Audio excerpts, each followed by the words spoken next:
Salut les filles et bienvenue pour une nouvelle vidéo. On m'a posé plein de questions concernant les néocolores, les gélatos et quelques-unes concernant les crayons aquarelles. Alors je me suis dit pourquoi pas vous faire une vidéo consacrée entièrement à ces trois produits pour plus vous détailler en quoi consistent ces trois produits qui sont aquarellables parce que quand je fais des tutos ou quand je fais mes vidéos d'art journal, j'ai pas forcément le temps de faire une grande parenthèse pour vous expliquer en quoi consiste l'utilisation de ces produits parce que déjà que je trouve que mes vidéos sont assez longues. Donc voilà, je vais faire vraiment une vidéo consacrée à ceci. Donc dans la première partie, là où vous me voyez, je vais vous présenter les produits, vous parler du prix, de où est-ce que vous pouvez en trouver. Et dans la deuxième partie, vous verrez plus le côté technique. Je ne vais pas vous montrer des techniques trop incroyables, mais vraiment les techniques de base. Vous montrer que le résultat peut dépendre du papier. Et voilà. Donc j'espère que ça va vous plaire. J'espère avoir aidé certaines si vous vous tâtez un peu pour acheter ces produits. J'espère que vous allez bien vous rendre compte du rendu. Donc, je vais commencer par vous présenter les néocolores. Donc, les néocolores se présentent comme ceci.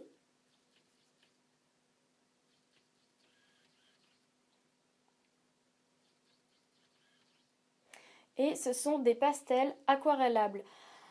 Alors, c'est de la marque Carandache. Donc, Carandache, c'est une marque que vous pouvez trouver normalement dans n'importe quelle boutique de Beaux-Arts parce que les néocolores à la base, c'est pas un produit typique scrap. C'est vraiment c'est dans le même domaine que les pastels. Donc, c'est vraiment quelque chose qui est fait pour faire des œuvres. Et au niveau du prix, j'ai acheté ça, je les achète à l'unité, donc le prix est aux alentours d'1,50 €. Après, ça dépend de quelle boutique vous allez les acheter. Mais j'en ai vu aussi sur des sites de scrap, comme c'est devenu un petit peu tendance dans ce monde-là, certaines boutiques en vendent. Donc vous en avez chez Scrap Addictis, qui est une boutique espagnole, vous en avez chez Studio Calico, qui est une boutique américaine, mais vous en avez, j'ai vu dans deux boutiques françaises, donc vous en avez chez la boîte à scrap, il me semble qu'ils vendent la boîte de 15, où vous avez 15 néocolores, parce que oui, vous pouvez les acheter en boîte, et puis ça revient à plus économique, il me semble, qu'à l'unité. Et j'ai pas vu s'ils en vendaient à l'unité ou s'ils vendent des plus grosses ou plus petites boîtes. Et sinon, ils en vendent chez Carabel Studio. Carabel Studio, c'est une marque de tampons. Donc, ils vendent aussi plein d'encre et de produits différents dans le domaine des encres et des tampons. Et ils vendent des néocolores et ils les vendent à l'unité et ils sont à 1,50 €. Alors, les néocolores, donc une fois appliqués sur votre papier, vous pouvez les diluer avec un pinceau et de l'eau. Et vous pouvez aussi vous servir du pinceau à réservoir d'eau qui se présente comme ceci. Et c'est voilà, c'est vraiment fait exprès pour, puisque celui-là c'est de la marque Carandache, mais vous avez aussi des pinceaux à réservoir d'eau d'autres marques. Mais c'est vraiment un petit plus, hein. Vous pouvez très bien estomper aussi sans pinceau à réservoir d'eau, mais c'est vraiment plus pratique. Mais vous verrez ça dans la deuxième partie de la vidéo. Ensuite, les gélatos. Donc les gélatos, ce sont des pigments aquarellables. Donc j'en possède trois, ça se présente comme ceci. Et c'est de la marque Faber-Castell. Donc je possède les gélatos Double Scoop, ça veut juste dire qu'ils sont beaucoup plus gros que les gélatos normaux. Alors, ça se présente sous forme d'un stick de colle. En fait, vous voyez, vous avez juste à ouvrir, vous tournez et vous avez votre pigment qui sort. Voilà.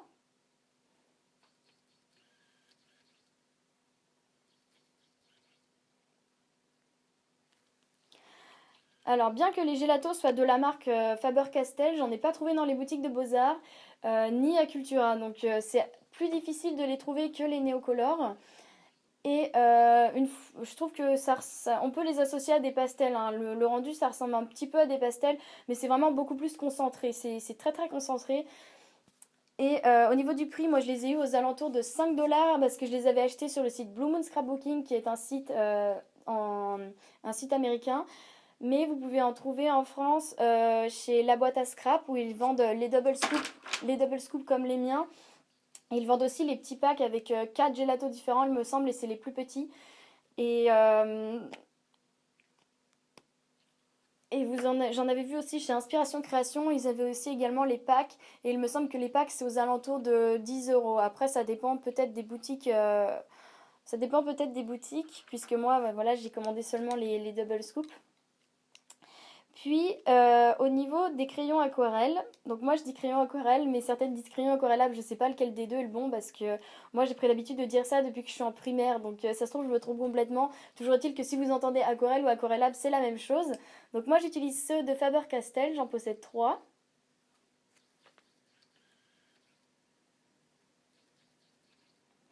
Et vous voyez, moi j'ai des couleurs vraiment des roses, des vieux roses. J'ai pris à l'unité parce que même chose que pour les néocolores, je voulais vraiment que ça me serve sur toutes mes créations. Mais même chose, Faber-Castell, ils font des grosses boîtes où vous avez toutes les couleurs. Après, je sais plus exactement c'est quoi le prix, je sais plus c'est quoi à l'unité, je suis vraiment désolée. Mais j'ai vu qu'apparemment Bic en font aussi des crayons aquarelles. Ils en vendent, je pense, dans les grandes surfaces. Je sais pas, moi j'ai pas vu, hein, mais j'ai vu que certaines personnes possédaient les crayons aquarelles Bic et puis je les ai pas testés. Mais d'après ce que j'ai pu voir, je trouvais que le rendu était aussi bien que ceux de Faber-Castell. Donc si vous voulez pas trop investir là-dedans, ou alors que vous voulez juste tester, n'hésitez pas à prendre les Bic si vous les trouvez, hein, parce que moi on m'a déjà dit que les Faber-Castell, on trouvait qu'ils étaient chers. En fait, moi je sais pas parce que je regarde pas trop le prix quand je les achète, sachant que j'en ai que 3.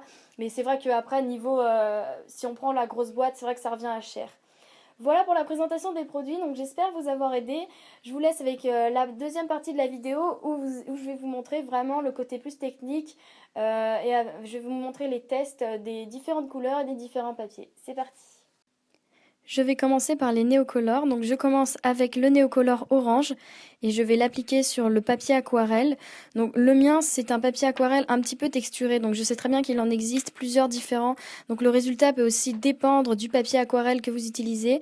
Toujours est-il que le mien, c'est de la marque Le Moulin du Coq. Donc c'est une marque qui est présente, que j'avais achetée à Cultura il y a quelques années. Et je vais tout simplement venir estomper à l'aide d'un pinceau et de l'eau. Notez que le rendu du tracé de votre pinceau dépend du pinceau que vous utilisez, de sa taille, si c'est un pinceau plat ou un pinceau plutôt arrondi. Moi j'utilise un pinceau un petit peu arrondi, mais bon ça reste un basique. Et je vais pas faire vraiment trop compliqué pour ce que je vais vous montrer ici. Donc vous voyez que ça s'estompe très bien. Donc pour moi, le papier aquarelle, c'est un des meilleurs papiers où le néocolore, voilà, s'estompe vraiment bien, où ça nous donne vraiment un rendu d'aquarelle diffusé. Je passe ensuite au papier Basile et j'ai fait exprès de vous choisir le néocolore couleur framboise parce qu'il est assez foncé et pour que vous voyez bien que ce papier n'est pas vraiment adapté. Donc j'ai bien fait 2 crayonnés, donc un plus épais et un moins épais pour vous montrer que voilà, les traits de crayon s'estompent beaucoup moins sur les papiers comme cela parce que le Basile, ça a un effet assez texturé et puis c'est pas vraiment adapté à recevoir beaucoup d'eau. Donc je vous le déconseille fortement, je vous montre ça parce que le Basile, c'est vraiment un incontournable. Le Basile uni, on en a toutes, donc que ça soit de la marque Mahé ou la marque américaine, ça revient au même, ça fait le même effet. Donc à la limite, si vous travaillez sur un fond de page et que vous arrivez à masquer les traits de crayon en estompant autour et en réussissant à avoir seulement la couleur diffusée que vous souhaitez, ça peut encore marcher si vous mettez une photo ou du papier par-dessus, mais vraiment faites très attention parce que sur du Basile, ça marche vraiment pas et je parle en connaissance de... Pour le papier imprimé, même chose, je vous ai fait un trait assez épais et un trait très fin.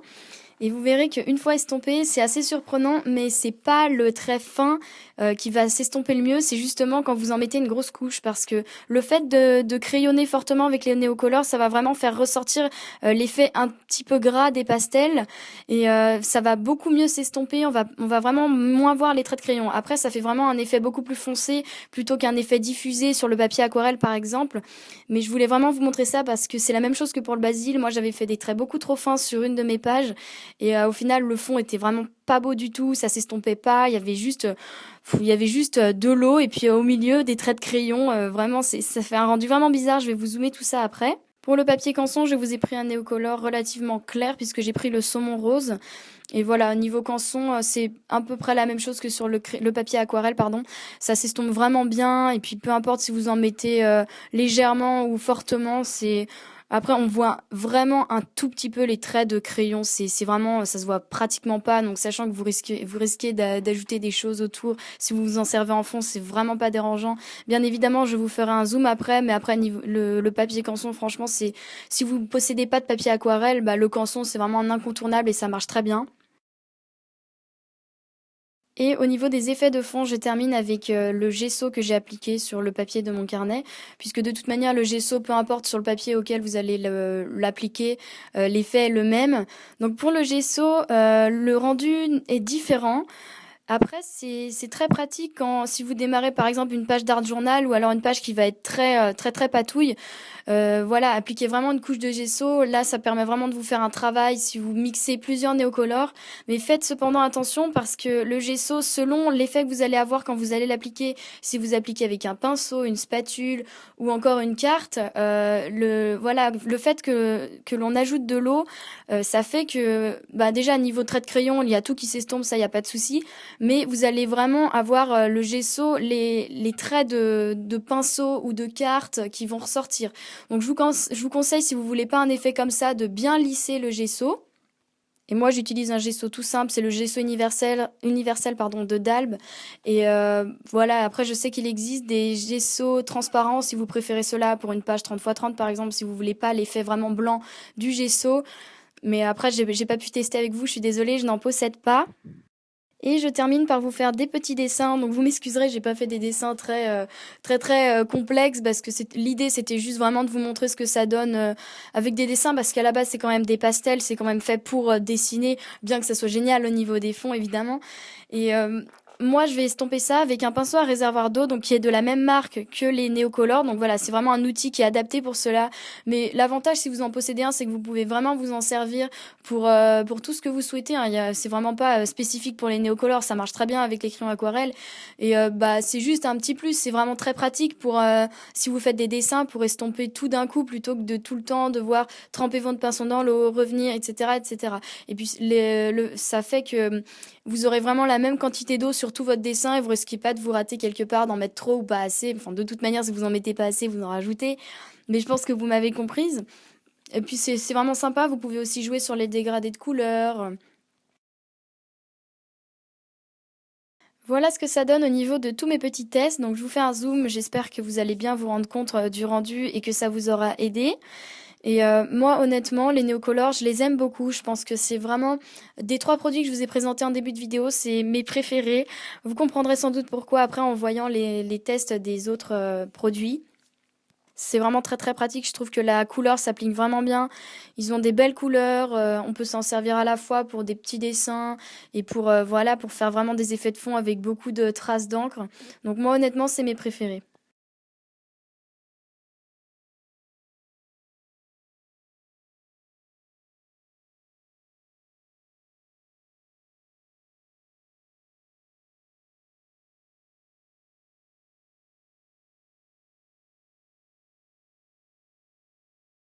Je passe ensuite à mes gelatos et vous voyez que c'est pas vraiment adapté pour écrire au niveau du titre que j'ai écrit gelato comme néocolor sur la page précédente. J'applique mon néocolor goyave sur toutes mes surfaces parce que je voulais vraiment vous montrer que c'est le plus clair de ceux que je possède et ça influe sur le résultat.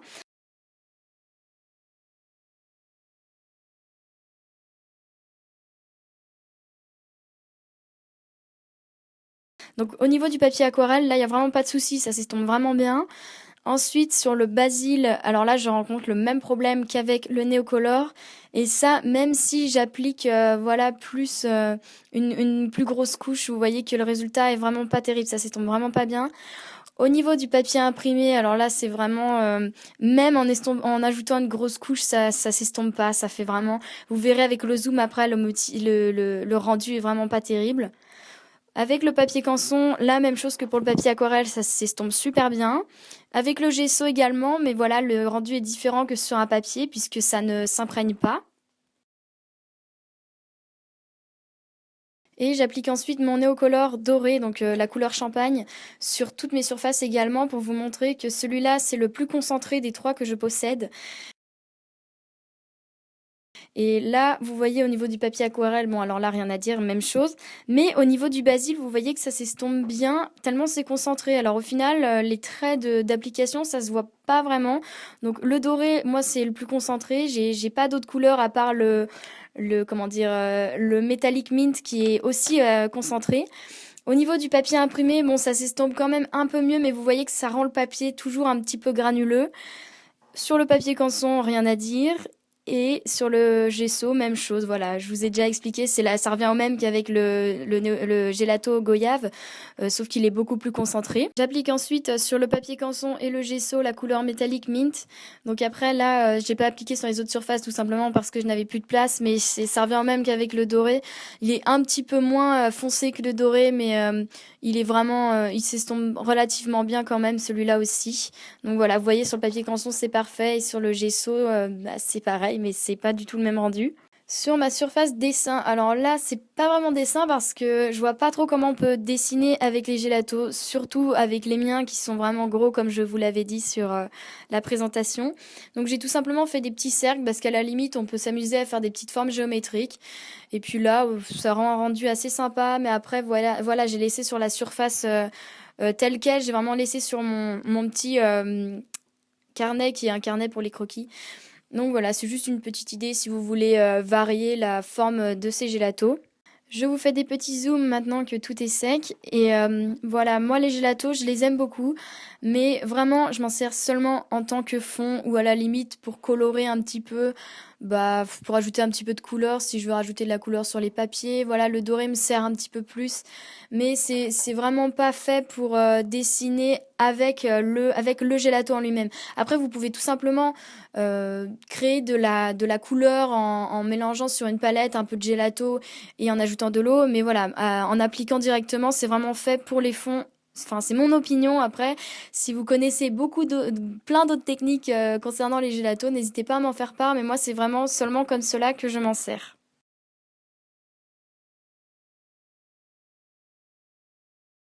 Pour les crayons aquarelles, je suis désolée, je vais pas pouvoir vous rendre compte d'un rendu au niveau des couleurs puisque j'en possède seulement 3 et qui sont des teintes de rose et elles sont très très rapprochées. Donc j'ai le 8200 130, le 8200 131 et le 8200 191. J'applique donc sur mes 3 surfaces et au niveau de l'estompage, donc pour le papier aquarelle, là c'est même chose, c'est nickel. Pour le papier basil, je pense que ça s'estompe quand même un petit peu plus que les néocolores ou les gélatos. Après, ça reste quand même très clair. Et puis le souci avec les crayons aquarelles, c'est que le trait de crayon est quand même assez fin. Donc ça dépend aussi de la quantité de d'eau que vous mettez ou du pinceau dont vous vous servez. Je sais pas vraiment ce que ça donne sur un gros fond de page puisque j'en ai jamais fait. Sur le papier imprimé, là, ça fait vraiment la même chose que le gelato et le néocolore. Le papier canson, c'est aussi super. Et le gesso, bah, c'est pareil que pour les 3. Je vous l'avais dit que c'est plutôt, voilà, c'est sympa à travailler pour les fonds de page, mais c'est un rendu très différent. Je fais ensuite des petits dessins, et puis bah, même chose, je vais pas faire des dessins transcendants, mais voilà, toujours est-il que au niveau des crayons aquarelles, si vraiment vous voulez faire des super beaux dessins de fleurs ou quelque chose comme ça, voilà, c'est vraiment très sympa. Pour ma part, je m'en suis déjà servi pour dessiner des fleurs sur certaines pages et une fois estompé, ça rend vraiment un rendu super sympa. Et c'est super sympa aussi si vous vous débrouillez pas trop bien avec de l'aquarelle toute simple et que vous voulez faire un petit peu de dessin sur votre page. Voilà, la prise en main d'un crayon, c'est beaucoup plus simple et puis c'est pas non plus exactement le même effet que l'aquarelle, mais une fois estompé, on dirait presque de la peinture et moi je trouve ça vraiment sympa. La prise en main est très pratique, c'est vraiment un bon investissement également. Et voilà, je vous fais donc des petits zooms.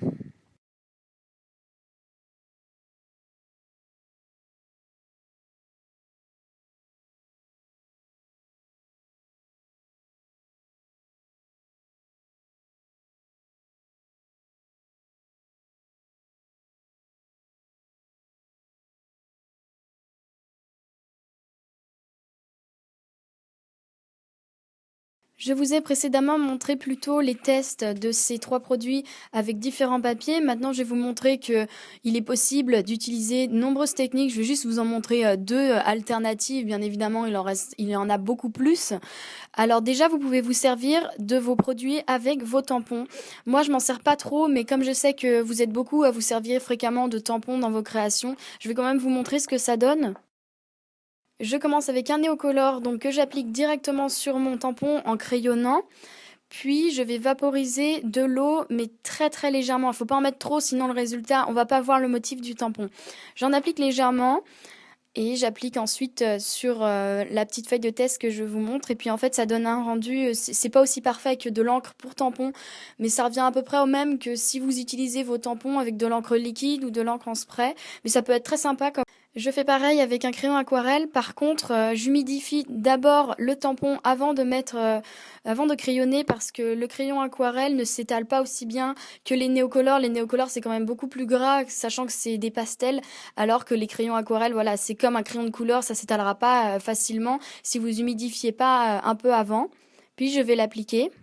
Et je fais de même avec mon gelato, donc je l'applique d'abord, puis après je vaporise un petit peu d'eau. Là, je suis désolée, vous devez peut-être pas bien vous rendre compte du résultat parce que j'ai pas mis assez de couleur, mais avec les gelatos, ça rend un rendu vraiment très très sympa. Voilà pour les tampons et je vous conseille de vous entraîner au brouillon avant si vous voulez tester cette technique parce que pour bien voir comment vous allez doser l'eau et la dose de couleur que vous allez ajouter, parce que c'est possible aussi si vous mettez trop d'eau, ça va trop se diffuser, ça va faire un pâté. Si vous en mettez pas assez, vous allez peut-être pas avoir le résultat que vous cherchez ou ça va pas bien s'imprégner dans votre papier. Donc voilà, entraînez-vous bien au brouillon avant. Pour les gélatos, je ne vous l'ai pas montré dans mes fiches précédentes parce que c'est une technique que j'utilise beaucoup moins. Mais vous pouvez aussi vous en servir sans l'estomper avec de l'eau. Vous appliquez votre gelato et vous étalez ensuite avec le doigt.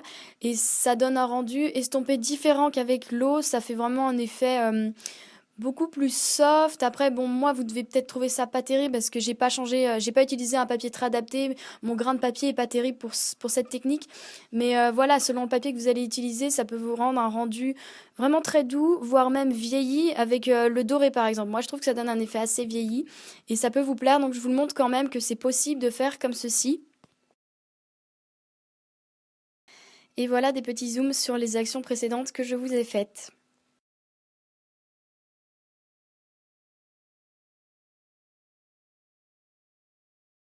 Voilà pour aujourd'hui, donc merci d'avoir regardé ma vidéo, j'espère que ça vous aura plu ou que ça vous aura aidé. Si vous avez d'autres techniques ou bons plans concernant ces 3 produits, n'hésitez pas à en parler dans les commentaires. Et vous pouvez retrouver sur mon blog les photos de tous les tests que j'ai filmés, mais également sur mon petit carnet des pages où je vous ai mis les couleurs des néocolores, des gelatos et des crayons aquarelles que je possède, si ça vous intéresse. Je vous fais des gros bisous et vous dis à bientôt.